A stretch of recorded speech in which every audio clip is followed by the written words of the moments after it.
Laga Arema FC kontra Persik Kediri akan tersaji pada pekan ke-32, dan untuk pertama kalinya, Arema FC akan menggunakan Stadion Kanjuruhan setelah direnovasi. Pertandingan tersebut akan digelar pada Minggu tanggal 11 Mei tahun 2025. Meski demikian, pihak panitia pelaksana Panpel Arema masih membatasi jumlah penonton yang hadir. Diketahui, Panpel hanya menyediakan 10.000 lembar tiket. Total kapasitas Stadion Kanjuruhan sendiri setelah direnovasi, yakni 21.000 single seat. Sedangkan untuk pemesanan tiket, penonton atau supporter bisa memesan melalui aplikasi Arema Utas. Tiket hanya bisa dibeli oleh member terverifikasi, dan wajib membawa e-tiket serta KTP saat memasuki stadion. Pada laga Arema FC vs Persik ini, petugas yang disiapkan akan mencapai 2.000 personel. Para personel ini terdiri dari Polres Malang, Polda Jatim, TNI, Satpol PP hingga tenaga medis. Kasihumas Polres Malang AKP Bambang Subinajar menjelaskan, pengamanan oleh Polri akan difokuskan pada Ring 2 hingga Ring 4. Polres Malang juga menyiapkan rekayasa lalu lintas, jalur evakuasi darurat, serta posko layanan cepat tanggap di area strategis. Polri akan bertugas di Ring 2, yaitu area gate, ticketing, kemudian Ring 3 dan Ring 4 yang mengcover area luar stadion, termasuk kantong parkir dan akses masuk, jelas Bambang, Rabu, tanggal 7 Mei tahun 2025.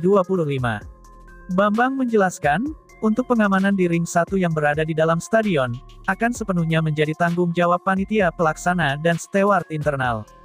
Tugas kami memastikan situasi di luar tetap kondusif, dan tidak ada gangguan keamanan dari luar, yang bisa mengganggu jalannya pertandingan, tuturnya. Akan tetapi, Arema FC harus kembali kehilangan pemain asingnya setelah William Marcilio dan Choi Bokyung. Kini Pablo Oliveira yang tak bisa menyelesaikan BRI Liga 1 2024-2025. Pemain asal Brasil tersebut punya kendala yang berbeda dari William Marcilio dan Choi Bokyung. Pablo Oliveira mengalami cedera yang membutuhkan pemulihan lebih dari 1 bulan ke depan.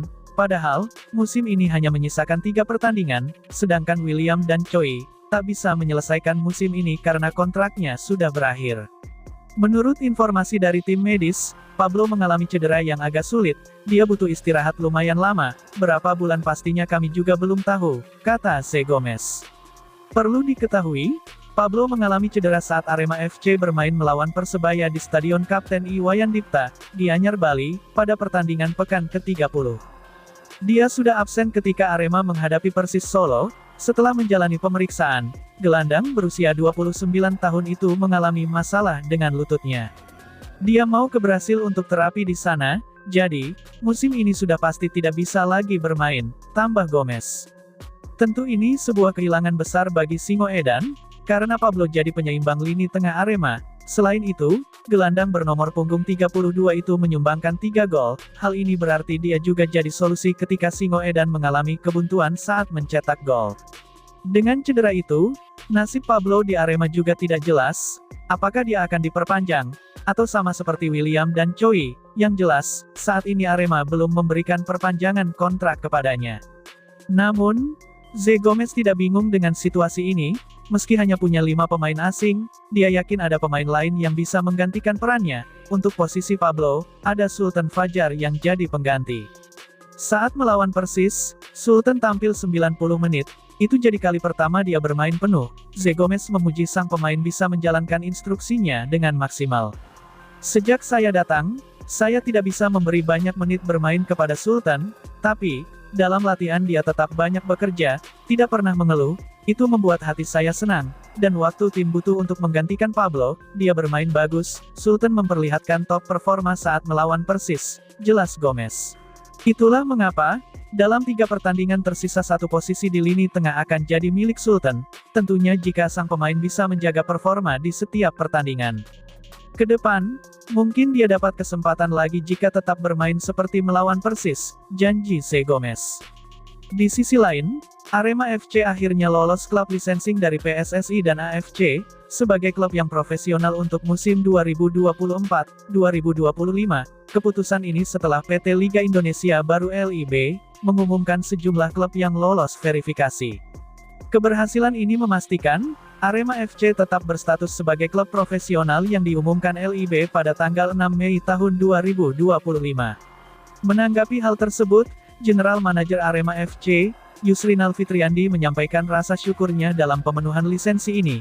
Klub Arema FC pun bersiap membentuk divisi khusus, setelah dinyatakan lolos klub licensing PSSI dan AFC untuk periode 2024-2025. Pembentukan divisi khusus ini adalah langkah proaktif kami, untuk memastikan Arema FC tidak hanya lolos klub licensing setiap tahunnya, tetapi juga terus berkembang menjadi klub yang profesional dan berdaya saing tinggi, kata General Manager Arema FC Yusrinal Fitriandi, pada Rabu kemarin. Divisi khusus itu akan melakukan pengawasan, dan mengevaluasi 5 aspek penilaian dalam klub licensing secara berkelanjutan, yakni pembinaan usia muda, infrastruktur, personel dan administrasi, legal, dan finansial. Dia mengakui, proses klub licensing masih menyisakan beberapa catatan yang perlu diperhatikan dan diperbaiki oleh manajemen, salah satunya persyaratan lisensi kepelatihan untuk pelatih kiper. Ketentuan pelatih penjaga gawang adalah, lisensi A dan GK level 3 untuk pelatih penjaga gawang sebagaimana ketentuan AFC. Saat ini, di Indonesia, baru terdapat satu nama yang memiliki lisensi GK level 3, yakni Kurnia Sandi. Ini menjadi tantangan tersendiri bagi kami, kata Yusrinal. Oleh karena itu divisi khusus itu adalah bentuk komitmen Arema dalam memenuhi standar dan meningkatkan kualitas dalam segala aspek. Kami juga berkomitmen untuk terus mempertahankan apa yang telah dicapai dan berupaya meningkatkan kualitas di segala aspek, termasuk pemenuhan lisensi kepelatihan yang dipersyaratkan, ujar dia. Yusrinal menyatakan, lolos klub licensing merupakan hal penting lantaran menjadi tanda Arema FC tetap klub profesional. Alhamdulillah, Arema FC kembali berhasil melewati tahapan penting, setelah tahun lalu tidak lolos. Ini adalah buah dari kerja keras dan evaluasi seluruh elemen, kata Yusrinal.